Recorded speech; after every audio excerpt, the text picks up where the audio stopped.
দেখে নেব 2025-এ আপনি কোন নেগেটিভ এনার্জিকে রিলিজ করছেন, কোন নেগেটিভ এনার্জিকে আপনি ছেড়ে যাচ্ছেন। দুটো কার্ড এসেছে। একটা হচ্ছে ওভার থিঙ্কিং, হ্যাঁ, over thinking, regret, lack mentality, এগুলোকে না আপনি ছেড়ে যাচ্ছেন। বহু মানুষের আমি দেখতে পাচ্ছি প্রচণ্ড হেলথ ইস্যু, হ্যাঁ, হেলথ ইস্যু ছিল, তো সেই হেলথ ইস্যুগুলো কিন্তু রিমুভ হয়ে যাবে।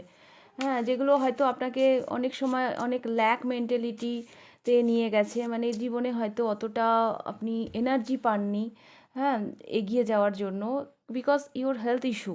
হ্যাঁ, তো সেগুলো কিন্তু রিলিজ হয়ে যাচ্ছে। আর যেটা আমি দেখতে পাচ্ছি, ওভার থিঙ্কিং থেকে আপনি বেরিয়ে যাবেন।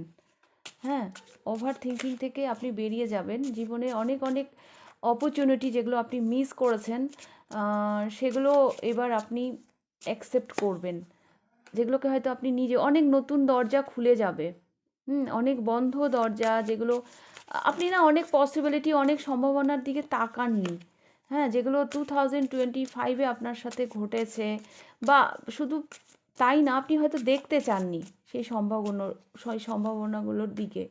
তো এবার আমি দেখতে পাচ্ছি সেগুলো রিমুভ হয়ে যাবে। হ্যাঁ, জীবনে না অনেক নেগেটিভিটিকে আপনি লেট গো করবেন, করে আমি দেখতে পাচ্ছি একটা নিউ জার্নির দিকে আপনি এগিয়ে যাচ্ছেন। ভীষণ ইমোশনালি আপনি কাটিয়েছেন এতদিন, বলে না ইমোশনাল ফুল, তো সেই রকম চিন্তা ভাবনা হয়তো ছিল। ব্যাস এবার ধীরে ধীরে আপনি একটু প্র্যাকটিক্যাল হচ্ছেন, জীবনের চয়েসগুলো হয়তো এবার আপনি ঠিক করবেন।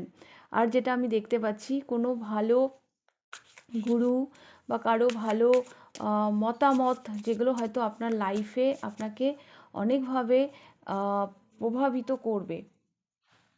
তবে হ্যাঁ, অনেক থার্ড পার্টি, অনেক মানুষ আপনার জীবনে না অনেকভাবে নেগেটিভ ইমপ্যাক্ট ক্রিয়েট করেছিল, সেগুলো থেকেও আপনি রিমুভ হয়ে যাচ্ছেন। আপনার মানে বিচার ক্ষমতা, হ্যাঁ, যেগুলো অনেক মানে অনেক সাফার করেছেন, যেগুলো দৃষ্টিভঙ্গি কোনো কিছু দেখার, তো সেগুলো কিন্তু রিমুভ হয়ে যাচ্ছে আপনার।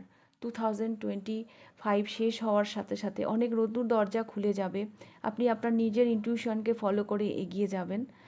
অ্যান্ড হ্যাঁ, 10 অফ কাপস, উইশ ফুলফিলমেন্ট, একটা হ্যাপি লাইফের দিকে আপনারা এগিয়ে যাচ্ছেন।